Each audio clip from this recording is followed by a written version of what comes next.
Everyone, this is Tim here from Your Six Studios. Today in this video, I'm going to show you how to fix the black screen on your Samsung phone. So a lot of times your phone just runs out of battery and it simply just needs a maybe like 10 to 15 minute charge. So if you can find a USB charging cable, just plug it into your phone. And sometimes the charging method that you're using isn't drawing enough power, or it's just not drawing enough power quickly.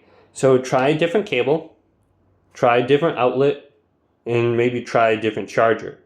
And then just plug it in, like I said, for about 10 to 15 minutes and make sure it gets a good charge, and then try turning it on. Now, other times your phone screen could be frozen, and it's just frozen and it's black. So go to the side here and go to the power button and the volume key that's closest to it. So on this phone, it's volume down.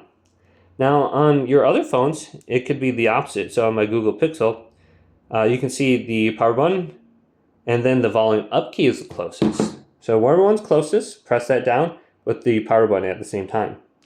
So I'm just going to hold down the power button, volume down, and do this for about 5 to 10 seconds, even though the screen is black, and see if this force restarts the phone.